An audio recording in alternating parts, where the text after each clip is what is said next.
ബാക്കി വന്ന ചോറ് മിക്സിയിലിട്ടൊന്ന് കറക്കി നോക്കൂ. മിനിറ്റുകൾക്കുള്ളിൽ നല്ല അടിപൊളി സമൂസ നമുക്ക് റെഡിയാക്കാം. ഈ ഒരു രഹസ്യം നമ്മൾ അറിഞ്ഞാൽ നമ്മളെ വീടുകളിൽ എന്നും ഇതുപോലെ നല്ല അടിപൊളി മൊരിഞ്ഞ സമൂസ തന്നെയായിരിക്കും ചായക്ക് കടി. അത്ര സിമ്പിളാണ്. അപ്പോൾ അതിന് വേണ്ടിയിട്ട് നമ്മളൊക്കെ വീട്ടിൽ എന്നും ഡെയിലി വെക്കുന്ന ഒരു കാര്യമാണ് ചോറ് അല്ലേ. ഇപ്പോൾ ചോറ് ചില സമയങ്ങളിലൊക്കെ ബാക്കി വരാറുണ്ട്. ഇനിയിപ്പോൾ ഇതിന് ബാക്കി വന്നൊന്നും നോക്കണ്ട. ഒരു കപ്പ് ചോറ് എടുത്തിട്ട് ഇതുപോലെ ഒന്ന് ചെയ്തോളൂ കേട്ടോ. അപ്പോൾ ഞാനൊരു കപ്പ് ചോറ് മിക്സിൻ്റെ കുഞ്ഞ് ജാറിലോട്ട് ചേർത്ത് കൊടുക്കുന്നുണ്ട്. ഒപ്പം 1/4 കപ്പ് വെള്ളം ഒഴിച്ച് കൊടുക്കുകയാണ്. ഇതുപോലെ നല്ല സ്മൂത്തായിട്ട് അരഞ്ഞ് കിട്ടണം. അതിന് വെള്ളം ഒഴിച്ചേ പറ്റുള്ളൂ എന്ന് കരുതിയിട്ട് ഒത്തിരി ഒഴിച്ച് കൊടുക്കരുത്. കുറച്ച് മാത്രം ഒഴിച്ച് കൊടുത്തിട്ട് ഇതുപോലെ ഒന്ന് അരച്ചെടുക്കാം. ഇതിലോട്ട് ആവശ്യത്തിനുള്ള ഉപ്പ് ഈ ഒരു സമയത്ത് നമുക്ക് ചേർത്ത് കൊടുക്കാം. നമുക്ക് ഏത് അരിയുടെ ചോറ് വെച്ചിട്ടും ഇതുപോലെ സമൂസ റെഡിയാക്കിയെടുക്കാം കേട്ടോ. ആവശ്യത്തിനുള്ള ഉപ്പൊക്കെ ചേർത്ത് കൊടുത്തിട്ടുണ്ട്. ഇനി നമുക്ക് വേണ്ടത് മൈദാമാവാണ്. ഞാനിതവിടെ ആദ്യം 1 കപ്പ് മൈദാമാവ് ചേർക്കുകയാണ്. അതുപോലെ തന്നെ നമുക്ക് ഗോതമ്പിൻ്റെ പൊടി വെച്ചിട്ടും ഇത് ചെയ്തെടുക്കാം. പക്ഷേ ടേസ്റ്റ് എന്ന് പറയുന്നത് മൈദാമാവിൽ ചെയ്യുമ്പോഴാണ്. അത് നിങ്ങൾക്ക് ചൂസ് ചെയ്യാം കേട്ടോ, ഏതാണ് വേണ്ടതെന്ന് വെച്ചാൽ. ഞാനിവിടെ 1 കപ്പ് മൈദാമാവ് ആദ്യം ചേർത്തൊന്ന് മിക്സാക്കി. അപ്പോൾ നമ്മൾ വെള്ളം കൂടുതൽ ഒഴിച്ച് ഇത് അരച്ചെടുക്കുക എന്നുണ്ടെങ്കിൽ അത്യാവശ്യം കൂടുതൽ തന്നെ മൈദാമാവ് ചേർക്കേണ്ടി വരും. അതൊക്കെ ഒന്ന് നോക്കിയിട്ട് വേണം കേട്ടോ വെള്ളം ഒഴിക്കാനായിട്ട്.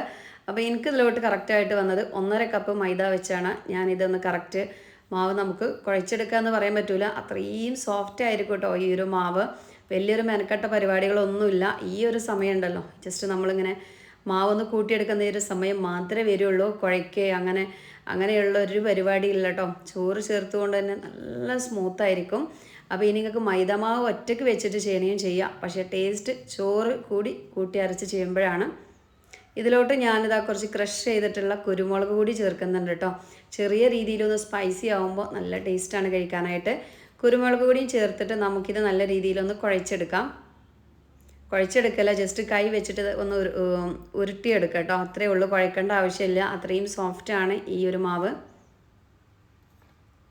അപ്പോൾ നമ്മുടെ വീഡിയോ കാണുമ്പോൾ നിങ്ങൾക്ക് ഇഷ്ടമാവുക എന്നുണ്ടെങ്കിൽ എല്ലാവരും നമ്മുടെ ഈ ഒരു വീഡിയോക്ക് ഒന്ന് ലൈക്ക് തരണേ. അതുപോലെ തന്നെ ഈ ഒരു വീഡിയോ നമ്മുടെ ഫാമിലിക്കും ഫ്രണ്ട്സിനും ഒക്കെ ഒന്ന് ഷെയർ ചെയ്ത് കൊടുക്കുക. റമദാനാണ് വരുന്നത്. എന്നിപ്പോൾ സമൂസേൻ്റെ ഷീറ്റ് വാങ്ങാമെന്ന് വെച്ചാൽ നടക്കണ കാര്യമല്ലേ.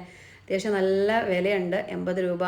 എന്നാലോ ചില ഷീറ്റ് വാങ്ങുമ്പോൾ നല്ല ഹാർഡായിരിക്കും, നമ്മളെടുക്കുന്ന സമയത്ത് പൊട്ടിപ്പോവുക, അങ്ങനെയൊക്കെ വരാറുണ്ട്. അപ്പോൾ അത് 1/2 കപ്പ് മൈദയും ഒരു ഇച്ചിരി ചോറും ഉണ്ടെങ്കിൽ നമുക്ക് ഇഷ്ടം പോലെ ഷീറ്റ് റെഡിയാക്കിയെടുക്കാം. അപ്പോൾ കയ്യിൽ വേണമെന്നുണ്ടെങ്കിൽ ഒട്ടിപ്പിടിക്കാന്നുണ്ടെങ്കിൽ ഇത്തിരി ഓയിലൊക്കെ ഒന്ന് തേച്ച് കൊടുത്തിട്ട് ഇതൊന്ന് കുഴച്ചെടുക്കുക കേട്ടോ.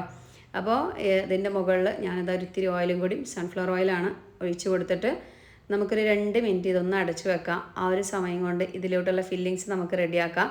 അടച്ചു വെക്കണം എന്നൊരു നിർബന്ധമില്ല കേട്ടോ. കാരണം ഈ ഒരു മാവ് അത്രയും സ്മൂത്താണ്, നല്ല സോഫ്റ്റാണ്. അപ്പോൾ താല്പര്യമുള്ളവർക്ക് അടച്ചു വെക്കുക. അതല്ല നേരത്തെ തന്നെ ഫില്ലിങ്സൊക്കെ റെഡിയാക്കി വെച്ചിട്ടുള്ളവർക്ക് പെട്ടെന്ന് തന്നെ നമുക്കിത് സമൂസ ഷേപ്പിലോട്ട് മാറ്റി റെഡിയാക്കാവുന്നതാണ്. അപ്പോൾ ഞാനതൊരു പാൻ വെച്ചിട്ട് അതിലോട്ട് ഇച്ചിരി വെളിച്ചെണ്ണ ഒഴിച്ച് കൊടുക്കുകയാണ്. വെളിച്ചെണ്ണയിൽ തന്നെ ചെയ്യണം കേട്ടോ, അപ്പോഴാണ് നമുക്ക് ആ ഒരു കറക്റ്റ് ടേസ്റ്റ് കിട്ടുക. ആ ഒരു മസാലേൻ്റെ ടേസ്റ്റ് കിട്ടണമെന്നുണ്ടെങ്കിൽ വെളിച്ചെണ്ണയിൽ തന്നെ ചെയ്യാം. ഒപ്പം തന്നെ ഒരു അത്യാവശ്യം വലിയൊരു വല്യുള്ളി ചെറുതായിട്ട് അരിഞ്ഞതും ഒരൊറ്റ പച്ചമുളക് വട്ടത്തിൽ അരിഞ്ഞതും ചേർക്കുകയാണ്. ഒരു നുള്ളി ഉപ്പിട്ട് കൊടുത്തിട്ട് നമുക്ക് ജസ്റ്റ് ഒന്ന് വാട്ടിയെടുക്കാം. ഉപ്പ് നമ്മളിപ്പോൾ സമയത്ത് ചേർക്കുന്നുണ്ട്. അപ്പോൾ ലാസ്റ്റ് ഇതറിയാതെ ചേർത്ത് പോകരുത് കേട്ടോ, ഉപ്പിൻ്റെ അളവ് കൂടിപ്പോവും. ഒന്ന് ചെറിയ രീതിയിലൊന്ന് വഴിൻ്റെ കളറൊക്കെ ഒന്ന് ചേഞ്ചായി വരട്ടെ. ആ ഒരു സമയത്ത് ഇതിലോട്ടൊരു 1-2 തണ്ട് കറിവേപ്പിൻ്റെ ജസ്റ്റ് പിച്ചി ഒന്ന് ഇട്ട് കൊടുക്കുക. അങ്ങനെ ആകുമ്പോൾ അതിൻ്റെ സ്മെല്ലും ടേസ്റ്റൊക്കെ നല്ല രീതിയിൽ തന്നെ ഈ ഒരു മസാലയിലോട്ടൊന്ന് ഇറങ്ങി കിട്ടും. ഞാനൊരു സിമ്പിളായിട്ടുള്ള ഫില്ലിങ്സാണ് കേട്ടോ റെഡിയാക്കുന്നത്. നിങ്ങൾക്ക് വേണമെങ്കിൽ ചിക്കൻ വെച്ചിട്ട് ചെയ്യാം, ബീഫ് വെച്ചിട്ടൊക്കെ ഒന്നുകൂടി അടിപൊളി സെറ്റാക്കി എടുക്കാം. ഇതിപ്പോൾ എല്ലാവർക്കും ഒരുപോലെ ഉണ്ടാക്കിയെടുക്കാൻ പറ്റുന്ന, എന്നാലോ നമ്മൾ അടുക്കളയിൽ എപ്പോഴുള്ള സംഭവങ്ങൾ വെച്ചിട്ടാണ് ഈ ഒരു ഫില്ലിങ്സ് കേട്ടോ. ഉള്ളി ഒരുപാട് ബ്രൗൺ കളറൊന്നും ആവേണ്ട. ഈ ഒരു സമയമാകുമ്പോഴേക്കും നമുക്കിതിലോട്ടുള്ള മസാലപ്പൊടികൾ ചേർക്കാം. ഒരു 1/4 ടീസ്പൂൺ മഞ്ഞൾപ്പൊടിയും 1/2 ടീസ്പൂൺ മുളക് പൊടി. അതുപോലെ തന്നെ ഇതിലോട്ട് നമ്മൾ ഇനി ചേർക്കുന്നത് കുറച്ച് കുരുമുളകിൻ്റെ പൊടിയാണ്. അപ്പോൾ കുരുമുളക് പൊടി കുറച്ച് സ്പൈസി ആണെന്നുള്ളവർക്ക് കുറച്ച് കൂടുതൽ ഇട്ട് കൊടുക്കാം. ഞാൻ മക്കളൊക്കെ ഉള്ളതല്ലേ, അപ്പോൾ ആ ഒരു എരിവിന് കണക്കൊക്കെ ചെയ്യുന്നുള്ളൂ. പിന്നെ നമ്മളൊരു 3/4 ടീസ്പൂണോളം ഗരം മസാല, അതല്ലെങ്കിൽ ചിക്കൻ മസാല, ഇനിയിപ്പോൾ അത് നമ്മുടെ കയ്യിലില്ലെങ്കിൽ മീറ്റ് മസാല, ഇതിൽ 3-ൽ ഏതെങ്കിലും ഒന്ന് ചേർത്ത് കൊടുക്കുക കേട്ടോ. പൊടികളൊക്കെ നന്നായിട്ടൊന്ന് ചൂടാക്കിയെടുത്തതിന് ശേഷം നമുക്കിതിലോട്ട് അവിടെ ഏകദേശം ഒരു 2 കിഴങ്ങ്, ഒരു ഇച്ചിരി ഉപ്പും മഞ്ഞൾപ്പൊടിയും ഇട്ട് വേവിച്ചെടുത്തതാണ്. നന്നായിട്ടൊരു ഫോർക്കോ സ്പൂണൊക്കെ വെച്ചിട്ട് നന്നായിട്ടൊന്ന് ഉടച്ചെടുത്തിട്ട് അതും കൂടിയും ചേർക്കുകയാണ്. ഇനി നമുക്കത് നന്നായിട്ടൊന്ന് മിക്സ് ചെയ്യുക. ഒപ്പം തന്നെ 1-2 മല്ലിച്ചപ്പ് ചെറുതായിട്ട് അരിഞ്ഞിട്ട് അതും കൂടി ചേർത്ത് കൊടുക്കുമ്പോഴേക്കും നമ്മുടെ ഫില്ലിങ്സ് ഇവിടെ റെഡിയായി.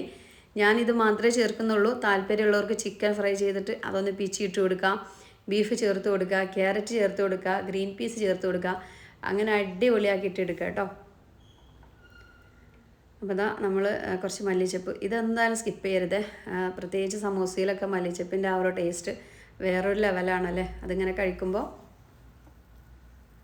ഇതൊന്ന് ചൂടാറട്ടെ. അപ്പോഴേക്കും നമ്മൾ ഷീറ്റ് ഒന്ന് റെഡിയാക്കുക. ഷീറ്റ് റെഡിയാക്കുക എന്ന് പറയുമ്പോൾ ആരും പേടിച്ചേണ്ട, ബേജാറാവേണ്ട, സിമ്പിൾ പരിപാടിയാണ് കേട്ടോ. അതാണ് ഞാൻ പറഞ്ഞത്, റമദാൻ വരികയാണ്. അപ്പോൾ നമുക്ക് എന്നും ഷീറ്റ് വാങ്ങൽ നടക്കൂല. ഒരുപാട് പൈസയൊന്നും കളയേണ്ട ആവശ്യമില്ല. ഇതുപോലെ ഇത്തിരി മൈദയൊക്കെ വെച്ചിട്ട് നമുക്ക് ഒരു 10 മിനിറ്റ് ആകുമ്പോഴേക്കും തന്നെ ഇത് റെഡിയാക്കാനായിട്ട് പറ്റും കേട്ടോ, കഴിക്കാനായിട്ട് പറ്റും. അത്രയും സിമ്പിളാണ്. അപ്പോൾ ഇനി നമ്മൾ കണ്ടല്ലോ ഈ ഒരു മാവ് എത്രത്തോളം സ്മൂത്താണ്, നല്ല സോഫ്റ്റാണ് കേട്ടോ. നമ്മളൊരു ഇച്ചിരി പോലും കുഴച്ചിട്ടില്ല, ജസ്റ്റ് ഒന്ന് കയ്യിൽ വെച്ച് കൂട്ടി വെച്ചതേ ഉള്ളൂ. ഇതിൽ ചോറ് ചേർത്തുകൊണ്ട് തന്നെ നല്ല സോഫ്റ്റ് ആയിരിക്കും. എന്നാൽ പുറം ഭാഗം നല്ല മുരിഞ്ഞായിരിക്കും. ഇതിന് ഇങ്ങനെ ഉൾഭാഗത്തൊരു കട്ടിയുള്ള ലെയറും പുറം ഭാഗത്ത് നല്ല വീർത്ത ഒരു മുരിഞ്ഞ ലെയറും ആയിരിക്കും കേട്ടോ ഉണ്ടാവുക. നല്ല ടേസ്റ്റാണ്. പിന്നെ ഇതുപോലെ ബൗൾസ് ആക്കിയിട്ട് ഒരു പാത്രത്തിലോട്ടൊന്ന് മാറ്റി വെക്കുകയാണ്.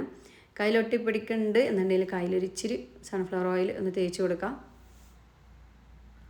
ഇതുപോലെ ഒന്ന് ബൗൾസ് ആക്കി എടുക്കാം. ഇത് എളുപ്പമുണ്ട് കേട്ടോ. ഞാൻ പറഞ്ഞല്ലോ, ഫില്ലിങ്സ് ആദ്യം തന്നെ റെഡിയാക്കുകയാണെങ്കിൽ പിന്നെ ഇത് സിമ്പിൾ പരിപാടികളാണ്. ഇനി നമ്മൾ എന്ത് ചെയ്യുക, ഒന്ന് പരത്തിയെടുക്കുകയാണ്. ഈ പരത്തെന്നൊക്കെ വരുമ്പോൾ നിങ്ങൾ ആരും ടെൻഷൻ ആവണ്ട, നിങ്ങൾ കണ്ടോളി കേട്ടോ. അത്രത്തോളം ഇത് പരിപാടി സിമ്പിളാണെന്നുള്ള കാര്യം. ഞാനൊരു ഇത്തിരി മൈദാമാവ് തേച്ചിട്ട് പലയിൽ വെച്ചിട്ടൊന്ന് പരത്തിയെടുക്കുകയാണ്. മൈദാപ്പൊടി ആയതുകൊണ്ട് തന്നെ എല്ലാവർക്കും അറിയാം, നമ്മൾ പരത്തുന്ന ഒരു റൗണ്ട് ഷേപ്പിലൊന്നും കിട്ടിക്കൊള്ളുന്നില്ല. നമുക്ക് റൗണ്ട് ഷേപ്പിൻ്റെ ആവശ്യമില്ല. നമ്മളിത് പരത്തിയെടുക്കുന്നത് ഇതുപോലെ നീളത്തിലാണ് കേട്ടോ. ബലമൊന്നും കൊടുക്കേണ്ട ഒരു ആവശ്യമില്ല. അത്രയും സ്മൂത്തായിട്ടാണ് നമ്മൾ ഈ ഒരു മാവ് നീങ്ങുന്നത്. കണ്ടല്ലോ, നമ്മൾ ചോറ് ചേർത്തുകൊണ്ട് തന്നെ നല്ല സ്മൂത്തായിട്ട് നല്ല അടിപൊളി ഷേപ്പിൽ നമുക്ക് കിട്ടും. ഞാൻ പറഞ്ഞ പോലെ നീളത്തിൽ ജസ്റ്റ് ഒന്ന് ചെറിയൊരു കട്ടി വേണം കേട്ടോ. ഒരുപാട് നൈസാക്കിയിട്ടല്ല നമ്മൾ പരത്തേണ്ടത്, ചെറിയൊരു കട്ടിയിലാണ്. ഇതുപോലെ നീളത്തിൽ നമ്മളൊന്ന് പരത്തിയെടുക്കുക. എന്നിട്ട് അതിൻ്റെ സെൻറ്ററിലൊന്ന് കട്ട് ചെയ്ത് കൊടുക്കുക. അപ്പോഴേക്കും നമ്മുടെ ഷീറ്റ് റെഡിയായി. എന്ത് സിമ്പിളാണല്ലേ. സാധാരണ നമ്മളിങ്ങനെ പത്തിരികളിങ്ങനെ അടുക്കി പെറുക്കി വെച്ച് ജസ്റ്റ് ഒന്ന് ചൂടാക്കിയെടുത്ത് അങ്ങനെയൊക്കെ ചെയ്യാറുണ്ട്. അപ്പോൾ അതൊക്കെ കുറേ മെനക്കെട്ട പരിപാടികളാണ്. ഇത് സിമ്പിളാണ് കേട്ടോ. നല്ല അടിപൊളി പെർഫെക്ഷനോട് കൂടിയിട്ട് തന്നെ നമുക്ക് കിട്ടുകയും ചെയ്യും. ഇതുപോലെ ഇങ്ങനെ കട്ട് ചെയ്ത് കൊടുക്കുക.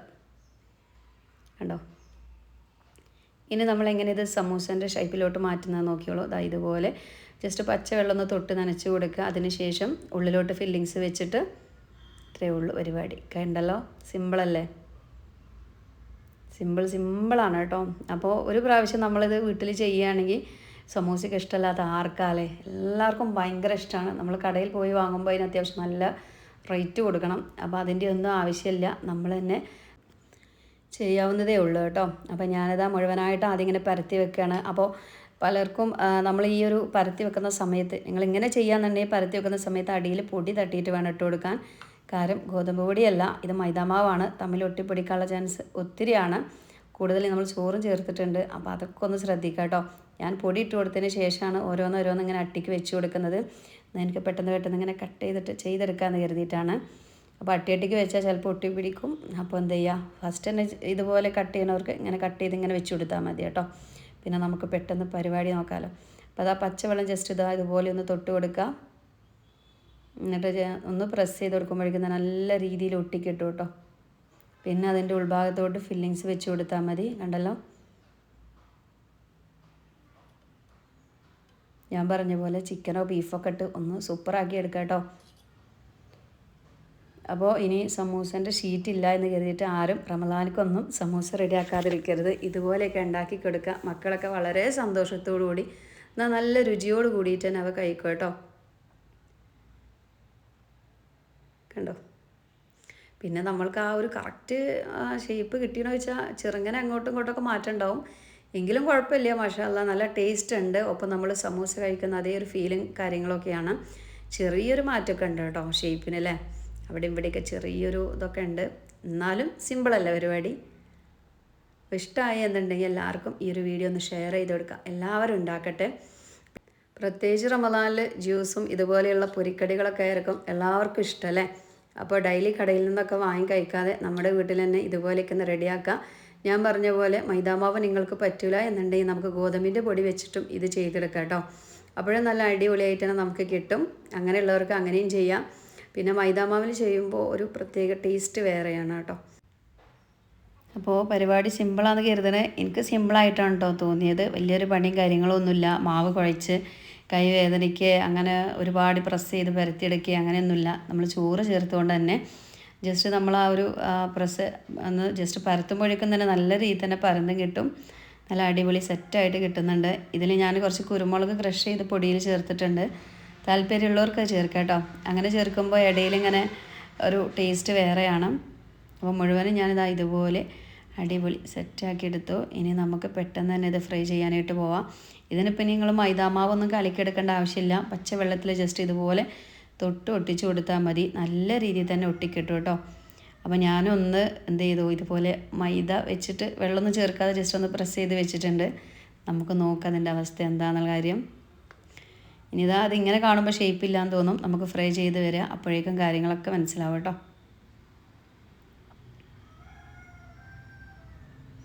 അതിന് വേണ്ടിയിട്ട് ഞാനിത് അവിടെ എണ്ണ ചൂടാക്കാനായിട്ട് വെച്ചിട്ടുണ്ട്. എണ്ണ നന്നായിട്ട് തന്നെ ചൂടായി വന്നിട്ടുണ്ട് കേട്ടോ. നല്ല ഹൈ ഫ്ലെയിമിൽ തന്നെ ഇട്ടുള്ളൂ, ഒരു കുഴപ്പമില്ല. കാരണം ഈ ഒരു മൈദ പെട്ടെന്ന് ആയി കിട്ടും കേട്ടോ. ഒരുപാട് സമയമൊന്നും നിൽക്കേണ്ട ആവശ്യമില്ല. ഇത് ഹൈ ഫ്ലെയിമിലിട്ടിട്ട് നമ്മൾ എണ്ണയിലേക്ക് ഇട്ട് കൊടുക്കുക. പെട്ടെന്ന് തന്നെ ഇതിൻ്റെ കളറ് ചേഞ്ച് ആവും കണ്ടോ. ഇനി അപ്പുറം കൂടി മറിച്ചിട്ട് കൊടുക്കുക. ഇപ്പോൾ കണ്ടല്ലോ നമുക്ക് ഒരു സമൂസയുടെ അതേ ഒരു ഷേപ്പിൽ തന്നെ കിട്ടിയിട്ടുണ്ട്.